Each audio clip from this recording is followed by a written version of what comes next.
अस्सलाम वालेकुम नाज़रीन, मैं हूं आपका मेज़बान नहीद अहमद जिलानी।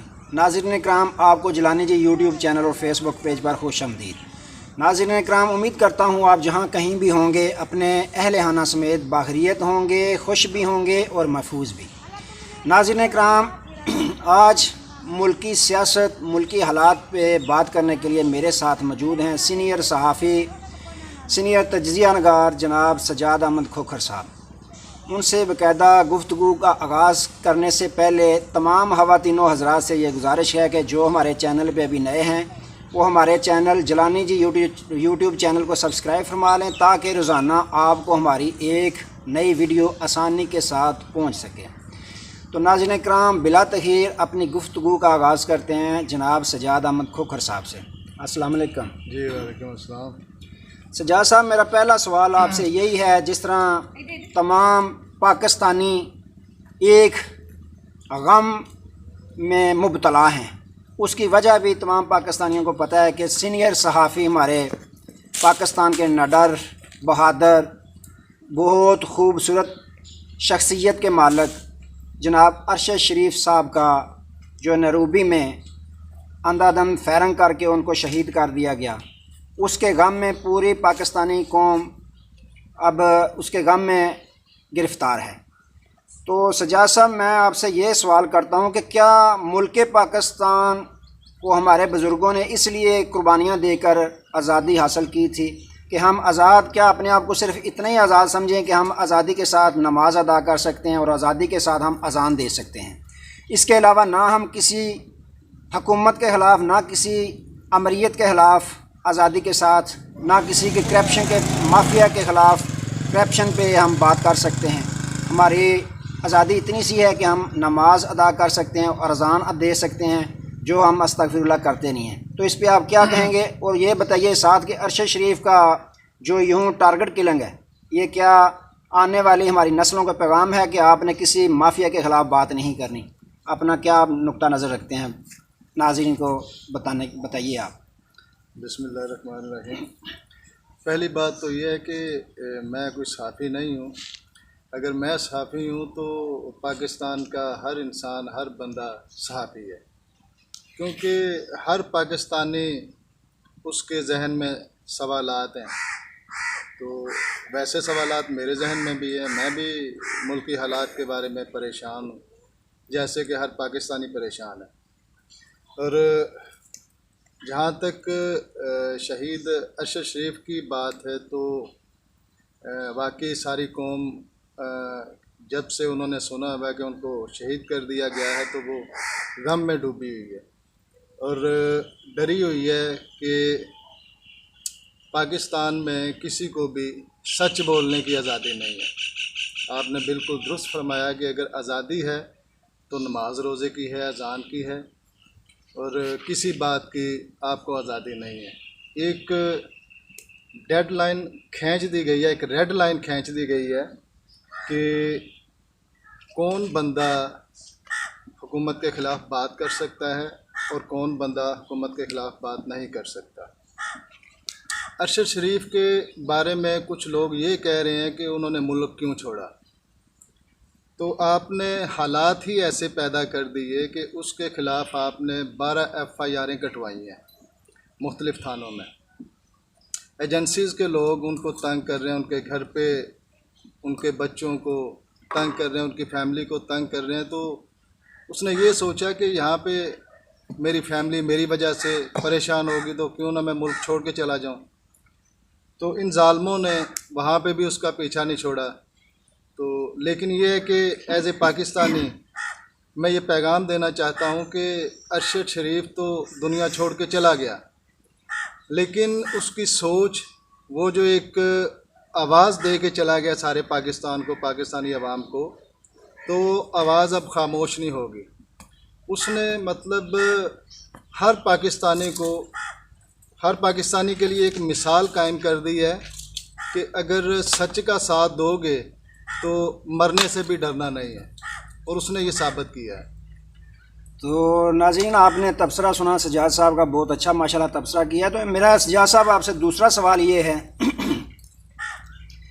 कि माफिया के ख़िलाफ़ जो इस वक्त इम्पोर्टेड हुकूमत है उसके ख़िलाफ़ तफ्तीश करने वाले अफसरान जो थे, डॉक्टर रिजवान, उनको हार्ट अटैक हुआ, वो भी गए। मकसूद चपरासी जिसके अकाउंट में बेशुमार मनी ट्रेल मौजूद थी, बैलेंस गया, रुपए गए, उसको भी अचानक हार्ट अटैक हुआ और वो भी गया। अब फिर उसके बाद शहबाज गिल साहब की गाड़ी को हादसा करवाया गया कि अल्लाह के करम से वो महफूज रहे। उसके बाद अरशद शरीफ का यूं टारगेट किलिंग, क्या इसके बाद कोई जुर्त कर सकता है कि इन माफियाज के ख़िलाफ़ कोई बात करने की जुर्त करेगा? अगर करेगा तो फिर आप क्या तज़िया देते हैं कि किन लोगों को अपनी सिक्योरिटी जो बढ़ा लेनी चाहिए, जिन्होंने आपके सामने वाजिद ज़िया साहब ने इनकी मुकम्मल JIT जो बनी थी उसकी हेडिंग की, उसके बाद अपने शहजाद अकबर साहब थे, क्या उनको भी ये एक पैगाम है? क्या कहेंगे इस पे आप? इससे पहले आप थोड़ा सा पीछे चले जाएं तो आपको पता है कि इस्लामाबाद एयरपोर्ट पे एक मॉडल गर्ल उसको अरेस्ट किया गया था। तो वो कुछ डॉलर लेके दुबई जा रही थी। मेरा ख्याल है उसके बैग में से 5 लाख डॉलर निकले थे। उसका जो तफ्तीशी अफसर था ना, उसका भी मर्डर हो गया। ठीक है, तो ये जो इमरान खान इन सबको माफिया कहता है ना, तो इन सारों के मफादात एक हैं। मकसूद चपरासी हो, रिजवान FIA ऑफिसर रिजवान हो, मुश्ताक चीनी हो, और मतलब इनका जो माफिया का कंट्रोल है ना, जो इनको अपने रास्ते में आने वाली हर रुकावट को दूर करना आता है। चाहे पहले तो ये धमकी देते हैं, फिर ये लालच देते हैं, और धमकी और लालच से भी अगर बात ना बने तो फिर वो रास्ते से हटा देते हैं। अरशद शरीफ के साथ भी ये हुआ। पहले मतलब अगर इमरान रियाज को सुने ना, तो वो अपने एक इंटरव्यू में कहते हैं कि मेरे तक भी उन्होंने अप्रोच किया, तो मुझे भी ख़रीदने की कोशिश की, तो मैंने बोल दिया कि यार मैं नहीं बोलता उनके ख़िलाफ़। तो उन्होंने कोशिश की मुझे कोई लालच देने की, और शरीफ फैमिली की वो उस बंदे पे यकीन करती है शरीफ फैमिली कि अगर कोई बंदा उनकी लालच को, पैसों को, कोई गाड़ी को, कोई किसी भी ऑफ़र को कबूल कर ले ना, अपने पास रख ले, तो फिर वो समझते हैं कि ये बंदा अब हमारे साथ है। तो हर लिहाज से जब फेल हो जाते हैं तो आखिरी इनका टारगेट ये होता है। और इनके दौरे हुकूमत में देख लें, अब तो PDM है, इससे पहले जो मुस्लिम लीग नवाज़ का दौरे हुकूमत था, तो किस रिकॉर्ड को आग नहीं लगी। अब जो भी मामला के जरिए भी इन्होंने बेशुमार जो भी मामला अदालत में गया ना, तो किसी भी इदारे का गया, किसी भी महकमे का गया, तो जब अदालत में गया तो उस महकमे रिकॉर्ड को आग लग गई। ठीक है। अच्छा सज्जाद साहब, आप करते हैं आपके जो साबिक हमारे वज़ीर आज़म हैं जनाब मोहतरम इमरान खान साहब, ये उन्होंने कैसा सरप्राइज़ दिया है? पहले वो कह रहे थे कि मैं जुम्मे के दिन अनाउंस करूँगा कि मैं किस दिन लॉन्ग मार्च की तारीख दूँगा। तो ये अचानक लॉन्ग मार्च की कॉल दे देना 2-3 दिन पहले ही, इसमें क्या हिकमत अमली है? क्या समझते हैं आप कि उनकी जो बैकडोर बातचीत हो रही थी, क्या वो उसके दरवाजे बंद हो गए हैं, या क्या कोई ऐसा अर्जेंट आप नुक्ता नज़र रखते हैं कि क्या खान साहब ने सोच के अर्जेंट ऐलान कर दिया कि मैं जुम्मे को लॉन्ग मार्च की लीड करूंगा और लॉन्ग मार्च में लाहौर से लेकर जाऊंगा इस्लामाबाद की जानब? तो इस पे आप बताएं कि क्या अचानक बनी है, क्या आपके ज़हन में आता है? तो ये लॉन्ग मार्च जब इस्लामाबाद पहुंचेगा तो आगे का मंसूबा क्या खान साहब का कोई जहन में? क्या धरना देने का प्रोग्राम है या उधर जलसा करने का? हुकूमत को किस तरह वो थ्रेड करेंगे, किस तरह इलेक्शन पर मजबूर करेंगे? इस पे आप क्या तज़िया देते हैं? हाई लेवल पे जो बातचीत हो रही है ना, उसका तो हमें इल्म नहीं है, लेकिन मैं ये ज़ाती तौर पर समझता हूँ कि अवाम की तरफ से इमरान खान साहब पे बहुत ज़्यादा प्रेशर है लॉन्ग मार्च का। हम अवाम में रहते हैं, सोशल मीडिया भी हम देखते रहते हैं, अवाम की तरफ से इतना प्रेशर है। और काफ़ी देर से जब भी मतलब ये तवक्को करती है अवाम, और हम तवक्को करते हैं कि लॉन्ग मार्च जो है ना उसे होना चाहिए, तो खान साहब उसकी डेट जो है ना वो बढ़ा देते हैं। वो मूड को देख रहे हैं शायद। तो ये जो अरशद शरीफ को शहीद किया गया है, तो इसकी वजह से तो अवाम में बहुत ज़्यादा जो है ना गम और गुस्से का इजहार किया जा रहा है और अवाम कह रही है कि अब हमें बाहर निकलना चाहिए। तो इसके अलावा जो है ना कोई रास्ता नज़र नहीं आ रहा कि हमारी इन चोरों लुटेरों इम्पोर्टेड हुकूमत से जो है ना जान छूटे। तो अभी तो शुरू आया था जुम्मे को लॉन्ग मार्च की, तो मुझे तो बड़ी उम्मीद है बहुत ज़्यादा आवाम निकलेगी, क्योंकि आवाम जो है ना इस वक्त बहुत परेशान है। लोग बातें इसलिए नहीं करते, हर बंदा परेशान है, चाहे उसका ताल्लुक पीटीआई से है, चाहे उसका ताल्लुक नून लीग से है, किसी भी पार्टी से है, लेकिन हर बंदा परेशान है। जी सजाद साहब, मेरा ना अब आपसे ये सवाल है कि खान साहब ने अनाउंस कर दिया लॉन्ग मार्च जुम्मे को मैं लेके जाऊंगा। इससे कबल भी हमने देखा है बिलावल भुट्टो भी गए लॉन्ग मार्च लेकर, उन्होंने नाम दिया, मरियम नवाज़ ने नाम दिया कि हम महंगाई मार्च लेके जा रहे हैं। ठीक है, अब खान साहब मार्च का आगाज़ करने वाले हैं आज़ादी मार्च के नाम से, उन्होंने ये नाम दिया है अपने मार्च को आज़ादी मार्च।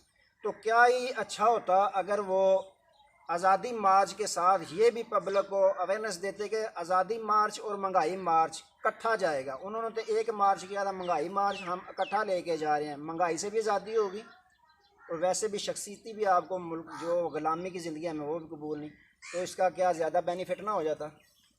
नहीं, ऐसी बात नहीं है। महंगाई तो जब से पाकिस्तान बना है ये तो शुरू से जो है ना महंगाई का चल रहा है साथ साथ। लेकिन ये है कि वो जो खान साहब लॉन्ग मार्च कर रहे हैं ना, हकीकी आज़ादी मार्च, हकीकी आज़ादी मार्च का मतलब ये है कि पाकिस्तान अपने जो भी फ़ैसले हैं जो मुल्क के इंटरेस्ट में हैं, जो पाकिस्तान और पाकिस्तानी अवाम के इंटरेस्ट में हैं, वो आज़ादाना तौर पे कर सके। अब जैसे पिछले दिनों जब पीटीआई की गवर्नमेंट थी, तो खान साहब रशिया गए थे सस्ता तेल लेने, तो उसका रिज़ल्ट क्या निकला कि वो अमेरिका को मंजूर नहीं था, तो अमेरिका ने कोई साजिश करके कोई ऐसे हालात पैदा कर दिए पाकिस्तान में, कुछ लोगों को अपने साथ मिला लिया, तो वो हुकूमत का तख्ता उलट दिया। मतलब हम कैसे अपने मुल्क के फ़ैसले आज़ाद होकर कर सकते हैं? तो यही मकसद है हकीकी आज़ादी मार्च का, कि हम अपने फ़ैसले अपनी मर्ज़ी से करें, अपने मफाद में करें और अपने मुल्क के मफाद में करें। और जहाँ तक महंगाई मार्च का ताल्लुक़ है, तो महंगाई मार्च तो आपने देख लिया, जो पीटीआई गवर्नमेंट के मुखालफत ने किया था, पीडीएम ने, बिलावल ने, मरियम ने, फजलुर रहमान ने 2 बार मार्च किया, तो इसका रिज़ल्ट क्या निकला? हुकूमत उनकी आ गई। ठीक, तो इन्होंने क्या किया? महंगाई ख़त्म हो गई, पेट्रोल कहाँ से कहाँ चला गया, डॉलर कहाँ से कहाँ चला गया, खाने पीने की जो चीज़ें हैं वो कहाँ चली गई, बिजली के बिल ये कहाँ चले गए। अब तो ये फ़ैसला करना मुश्किल हो जाता है एक बंदे को कि उसने बजट कैसे बनाना है। एक तरफ तो सारा खर्च होता है घर का, उसमें हर चीज़ शामिल है, स्टडी शामिल है, फ़ीसें शामिल हैं, घर का साजो सामान शामिल है, और एक तरफ आ जाता है बिजली का बिल, और अब उसने ये फ़ैसला करना होता है कि मैं बिजली का बिल पे करूं या बाकी अखराजात पूरे करूं। जैसा मेरा आखिरी सवाल है, ये तो महंगाई मार्च है इनका। मेरा आखिरी सवाल है आपसे। एक मिनट, इन्होंने जो आके किए हैं वो क्या है? जो इन्होंने 100% जिसके लिए आए थे, इन्होंने अपने केसेस ख़त्म कराए, इन्होंने वो नैब ख़त्म कर दिया, सफाई मार्च था वो 50 करोड़ से कम जो बंदा है ना करप्शन वो कर सकता है, उसकी इजाज़त है। मतलब कानून जो नहीं है, इसका मतलब क्या है कि आपको कम अज़ कम 50 करोड़ की आपको करनी चाहिए करप्शन, कोई रोक टोक नहीं, कोई कुछ नहीं। मेरा आखिरी सवाल आपसे ये है कि जब बिलावल भुट्टो लेके गए इस्लामाबाद में मार्च, लोग तो जितने थे वो सारी दुनिया ने देखा, लेकिन उन्होंने ये कहा कि इस्लामाबाद की कांपें टांग रही हैं।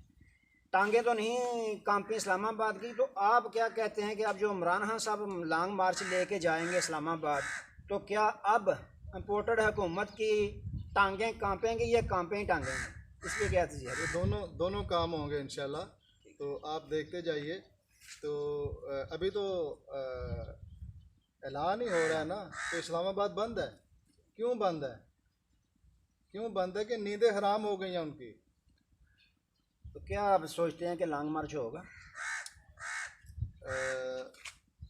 जुम्मा परसों है, कुछ भी कहा जा सकता है, क्योंकि जहाँ तक मेरी राय है ना, इमरान खान को लॉन्ग मार्च की ज़रूरत नहीं है।